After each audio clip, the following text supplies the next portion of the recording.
Bienvenidos y bienvenidas habitantes de la Pachamama. Rafael Correa figura en la historia del Ecuador como uno de los líderes y actores políticos más importantes y, por qué no decirlo, trascendentales. Reconocida mundialmente su labor como presidente entre el 2007 y el 2017, también fue blanco de ataques inverosímiles de una prensa comercial, empresarial y corporativa dentro y fuera de su país. Y hoy, esa prensa, la derecha y algunos sectores políticos se regocijan de un acto de proscripción política tras una sentencia cuestionada, dudosa, sospechosa y hasta inverosímil. En la práctica, en el Ecuador se ha establecido la proscripción política como intentaron con Luis Ignacio Lula da Silva en Brasil, Cristina Fernández de Kirchner en Argentina y lo hacen con Evo Morales en Bolivia. Con el exmandatario queremos conversar también de su propuesta, que junto con otros líderes y expertos mundiales le han dicho al mundo para beneficio de la humanidad: la condonación de la deuda externa en medio de esta crisis sanitaria mundial. Bienvenidos y recibimos también al presidente Correa desde Bruselas, donde él se encuentra. ¿Qué tal, presidente? Qué gusto tenerlo por acá y, por supuesto, la primera pregunta es ¿cómo se siente después de esta noticia tan negativa para el pueblo latinoamericano? El gusto ha sido mío, el gusto es mío. Y muchas gracias por esta oportunidad, un inmenso abrazo a la patria grande, obviamente con especial énfasis, cariño a mi patria chica, Ecuador, que sufre tanto en estos momentos.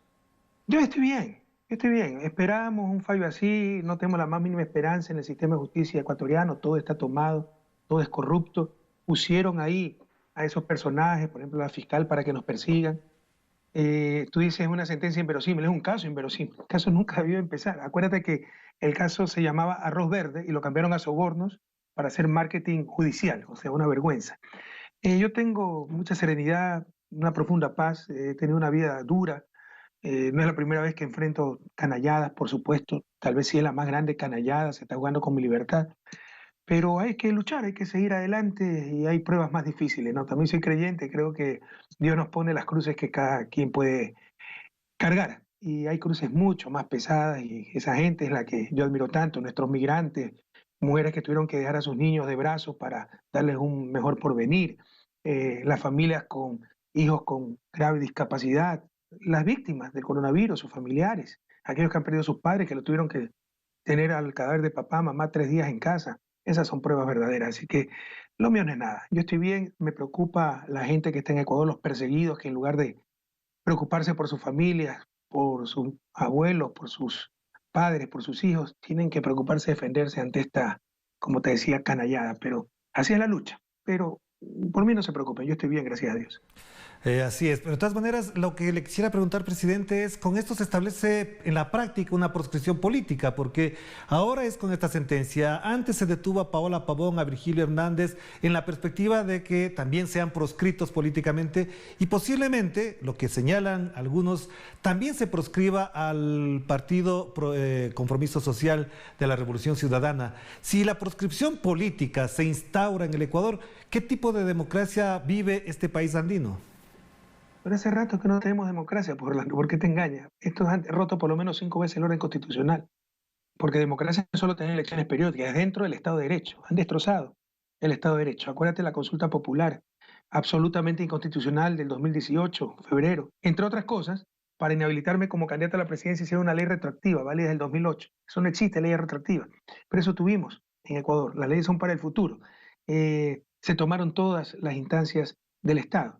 Entonces, pero como es contra los correístas, como es contra el progresismo, no pasa nada. El caso soborno. ¿Dónde está la prueba de un contrato dado a cambio de dinero? Ese es el soborno. El resto llámalo como quiera, pero es soborno. Soborno es que te di a ti que eras el encargado de dar los contratos para tal cosa, 1 millón para que me des este contrato. Eso no existe. Están montando un mamotreto sin prueba. Si yo fuera anticorreísta, verás que la prensa todos los días, es mentira, el juez mintió, la fiscal miente porque no hay prueba. Como soy Correa y todos están contra nosotros, todos esos poderes que por siempre nos han tenido una postergación, ahí está la prueba final y se inventan lo que ni siquiera existe en el proceso. Entonces, eso ha sido recurrente con la indiferencia del mundo, incluso de gran parte de la región. Es descarado cómo quieren ganar en términos futbolísticos el partido, pero por no presentación del otro equipo. Lo que no entienden en su odio, en su ceguera, es que así el público se cansa también y les va a dar una respuesta contundente, pero intentan por todos los medios proscribirnos, todos los ejemplos, todos nuestros dirigentes, nuestro partido, quien te habla, proscribirnos para que no podamos participar en las próximas elecciones. Claro, pero de todas maneras no se entiende, ¿no? Por eso decía que es inverosímil que incluso esta situación ocurra en medio de una crisis sanitaria, de una emergencia sanitaria en la que hayan muerto más de 200 personas en el Ecuador, estamos bordeando los 4.000 infectados. ¿Cómo se explica? ¿Cómo explica Rafael Correa frente a la historia que ocurran estas cosas, que se den este tipo de casos, que ocurren incluso desde la lógica del OFER? Se instaura primero una noticia, se traslada a los medios, se abre el debate público, la Fiscalía coge y desde las autoridades, pasando por el presidente Lenín Moreno, por la ministra de Gobierno, por Juan Sebastián Roldán, instauran prácticamente la matriz comunicacional de que ya todo está dicho y está hecho. Bueno, quiero precisar que no debemos engañarnos. En Ecuador hay miles de muertos, pero se registran 200 porque no hay pruebas suficientes. Pero no nos engañemos, hay miles de muertos. La situación es tremendamente grave. ¿Cómo explicar que hagan una audiencia que no tiene ninguna urgencia a nivel legal, a nivel formal, en esta crisis tan grave, poniendo en riesgo a jueces, periodistas, abogados? Solo la maldad, el odio y la prisa de esta gente, porque el plan es tener una sentencia en firme antes de las inscripciones de candidaturas para las elecciones del 2021 e impedirme participar. Eso es todo. Y por eso cometen, pero esta ya irresponsabilidad, vileza, de hacer una audiencia en plena emergencia. Los muertos están insepultos en las calles, sin recoger en los hogares, pero se dan tiempo para organizar una audiencia para proscribir a Correa. La historia nos jugará, pero yo te digo, es una de las más grandes canalladas que he visto en la ya tan complicada historia nacional, que haya hecho una audiencia para proscribirnos en medio de una crisis sin precedentes en la historia nacional y en la historia de la humanidad. Y sobre la matriz mediática, ese es el lawfare. El lawfare tiene dos patas: los medios de comunicación que te condenan los titulares y jueces acorralados políticamente y mediáticamente que ya solo copian esos titulares. No han venido trabajando esto mucho tiempo. O sea, aquí esencialmente lo que existe es una asesora pilla que a nuestras espaldas recibió plata para su empresa. Pero ahí armaron un caso de sobornos y que sabía hasta el presidente de la República. No hay media prueba, no hay sobornos. Lo que ha recibido esta señora es tráfico de influencia, cualquier cosa, pero no se llama soborno porque ella no tenía capacidad de dar contratos, de pagar facturas, etcétera. Nosotros no tenemos nada que ver, ¿no? Pero ya hicieron pues la matriz comunicacional, ¿no? Que hay sobornos, que había una estructura criminal y que el jefe de esa estructura criminal era Rafael Correa. Lo tragicómico es que el periodo de investigación es 2012-2016. 2012 el vicepresidente era Lenín Moreno, pero él no se enteró de la estructura criminal, ¿no? Esto no resiste el menor análisis, pero es la situación que enfrentamos. En ese marco, en ese contexto político, presidente, la circunstancia da para pensar que el Ecuador va a quedar muy mal después de esta crisis. Ya políticamente hay una anomia política, hay una desconfiguración del propio sistema de la democracia que usted mencionaba hace un momento. La pregunta que se haría cualquier ciudadano es quién se quiere hacer cargo de este país en el 2021, porque evidentemente Guillermo Lasso tiene afanes de ser presidente, pero Jaime Nebot ya no estaría en condiciones por todo el impacto que tiene político esto. La pregunta es quién se va a hacer cargo de este país en el 2021. ¿Cómo quisiera, en lugar de estar discutiendo sobre cómo estoy yo, sobre un proceso, estar discutiendo cómo salvar a la patria? La patria está en juego, la república está en juego. Puede perecer, puede desintegrarse. No entendemos todavía la gravedad de lo que estamos enfrentando.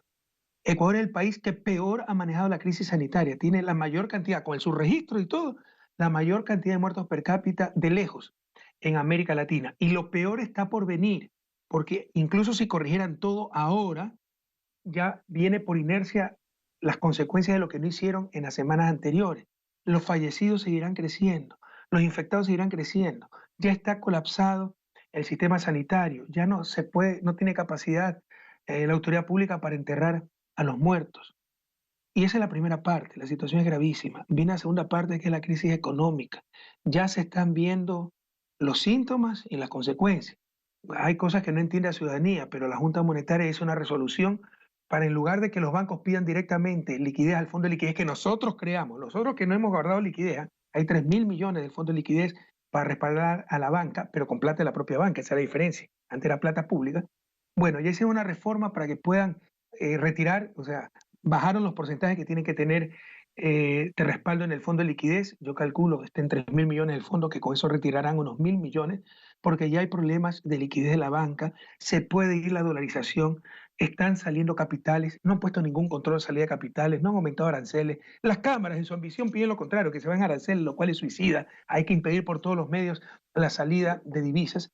Entonces también va a venir una gravísima, ojalá esté equivocado Orlando, créeme que nunca he deseado tanto estar equivocado como ahora, pero pienso que va a venir una gravísima crisis económica que se puede llevar incluso la dolarización.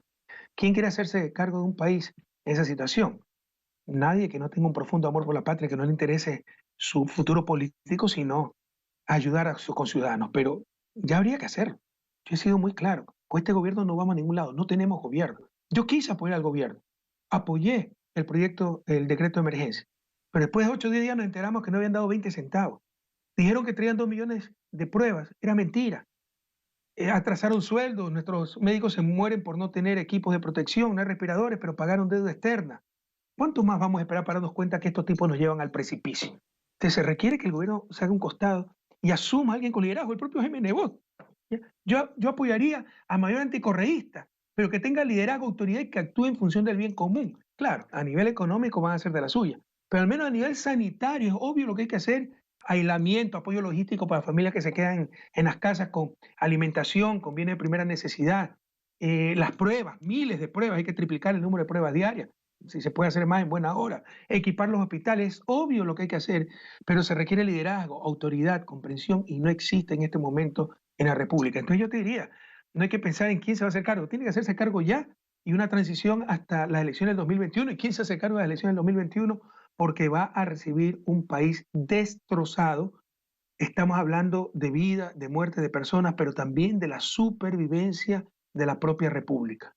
Vamos a hacer la primera pausa, presidente, para volver y seguir conversando sobre la propuesta también de no pago de la deuda externa en América Latina, pero por supuesto también hablar de lo que significa en este momento la situación económica y sanitaria del Ecuador, en qué medida las propuestas que ha hecho Rafael Correa para resolver la crisis urgentemente tienen cabida, tienen aceptación y se pueden aplicar con un gobierno como el de Lenín Moreno Garcés. Vamos a la pausa y enseguida volvemos con Enclave Política.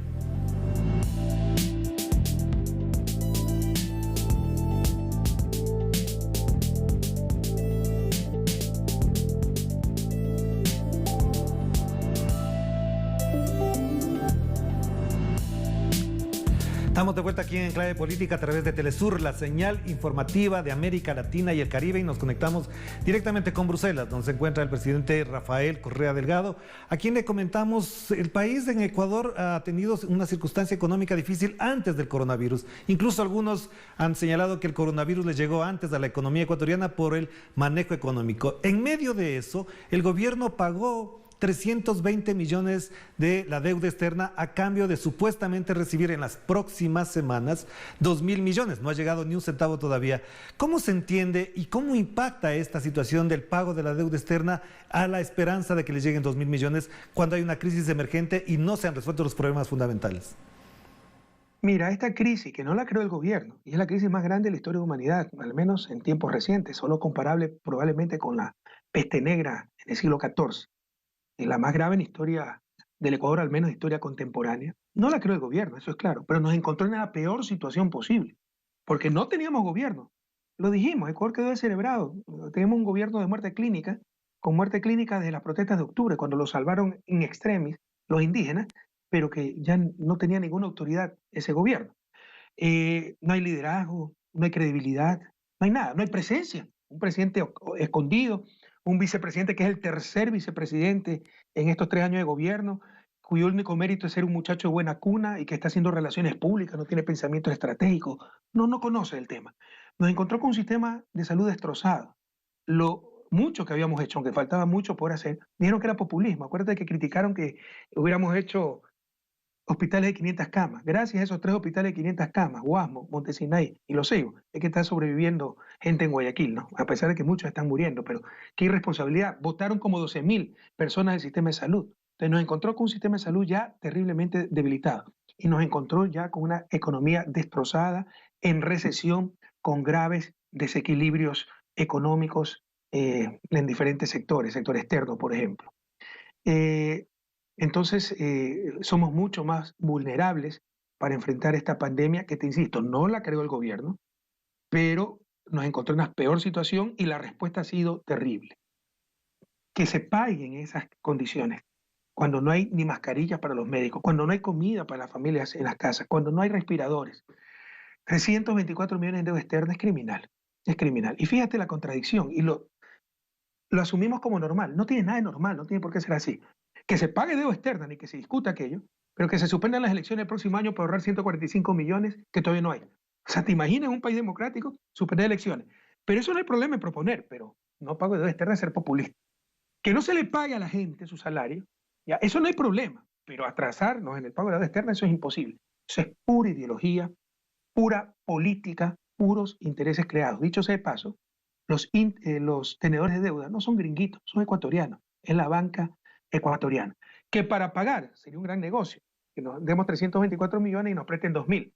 Pues resulta que se está pagando 324 millones a los tenedores de bonos, mercado de bonos, y los 2.000 millones van a venir del Fondo Monetario y organismos multilaterales, no están relacionados, no tienen nada que ver. Colombia está pidiendo 11.000 millones al Fondo Monetario por la situación económica que están enfrentando. Eso es lo que se debe hacer desde un inicio. No vamos a salir de esto sin ayuda internacional y no vamos a salir de esto si no posponemos el pago de la deuda externa.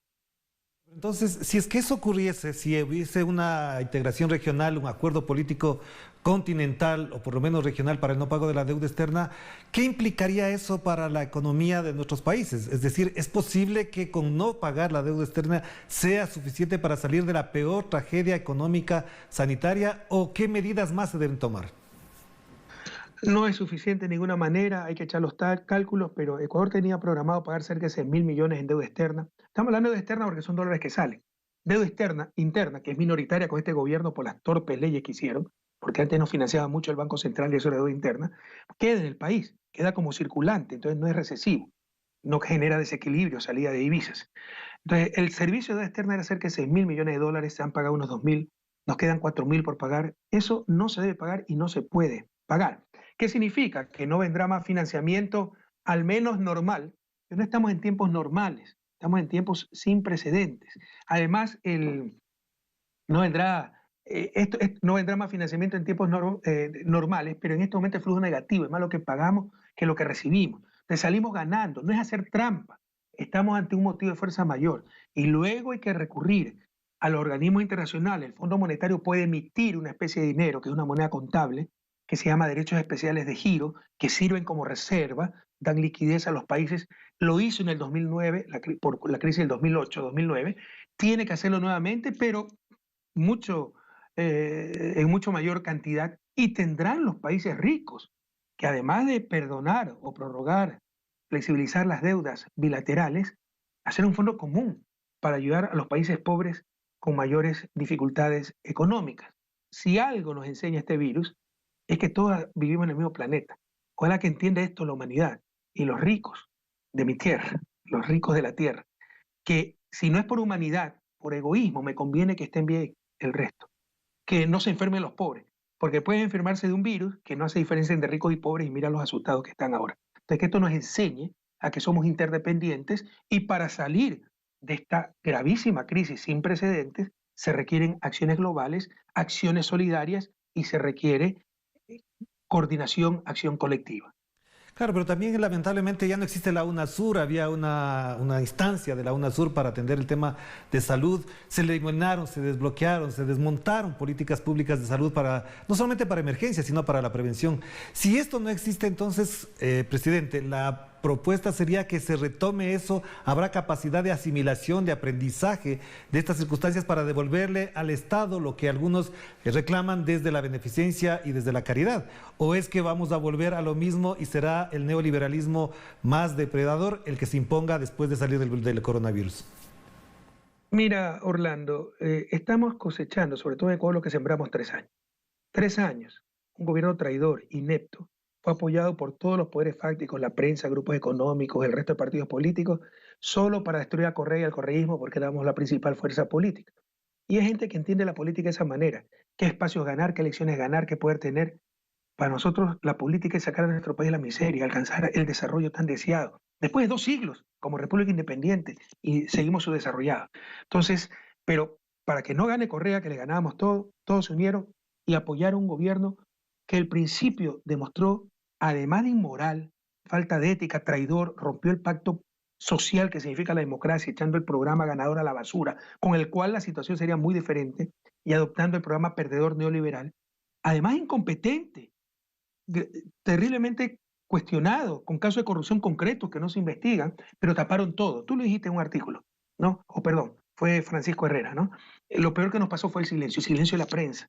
Aquí estamos cosechando lo que se sembró. Estamos rodeados de ineptos, no hay institucionalidad, no hay capacidad de reacción. Parte de esa cosecha fue la destrucción de UNASUR, aunque no lo hizo solo Ecuador, fue a nivel sudamericano con presidentes retrógrados, porque antes la integración no distinguía entre derecha e izquierda. Nosotros fundamos UNASUR con Álvaro Uribe, con Alan García, después continuó con Piñera y no había ningún problema. Solo a esta gente se le ocurrió que la UNASUR era un invento de la izquierda y había que destrozarla. Bueno, UNASUR tenía el Consejo de Salud, UNASUR tenía el Instituto de Salud de UNASUR en Río de Janeiro. Cuando vino la epidemia, gripe porcina del 2009, se reunieron enseguida los ministros de salud en Río de Janeiro y tuvimos una estrategia regional de respuesta y nos fue bastante bien. Se empezaron a comprar las medicinas en conjunto para abaratar sensiblemente costos, hacer investigaciones sobre medicina tropical, etcétera. Todo fue tirado a la basura. Y esto refleja un problema mayor. El neoliberalismo ultranza. Todo lo que sea coordinación, acción colectiva, no sirve para nada, es el individualismo, yo solito buscando mi bienestar, la mano invisible logra el mayor bienestar social. Ahí están las consecuencias de esa estupidez, porque es obvio que los seres humanos somos interdependientes. La teoría del mercado te dice, no, mi acción recae sobre mí mismo, solo por excepción recae sobre el otro, eso se llama externalidad, es una falla de mercado. No, solo por excepción no recae sobre el otro. Estamos en un sistema complejo, la sociedad humana, diversos, interconectados, interdependientes, adaptativos, ¿no? Emergentes, eso significa que pueden cambiar las cosas cualitativamente de un momento para el otro. Es decir, no es que si sube la temperatura, aumenta el calor, la temperatura del agua sube 15, 20, 30, 80, 100, 150, no. Después de 100 se evapora, cambia cualitativamente. Así es la sociedad humana, ¿no? Entonces, pero nos convencimos del otro y que el individualismo y no hay que coordinar, no hay que acción colectiva, habemos resuelto todos los problemas, ahí están las consecuencias. Y una de las fallas graves es que la globalización neoliberal buscó hacer un gran mercado mundial, pero no una gran sociedad mundial. No tenemos mecanismos de gobernanza a nivel mundial, no tenemos mecanismos de coordinación fuertes. La Organización Mundial de Salud algo hace, pero mecanismos de coordinación fuertes, por ejemplo, a nivel de salud, para evitar riesgos como el que estamos viendo, que venga un virus microscópico y ponga en peligro la existencia de la propia humanidad.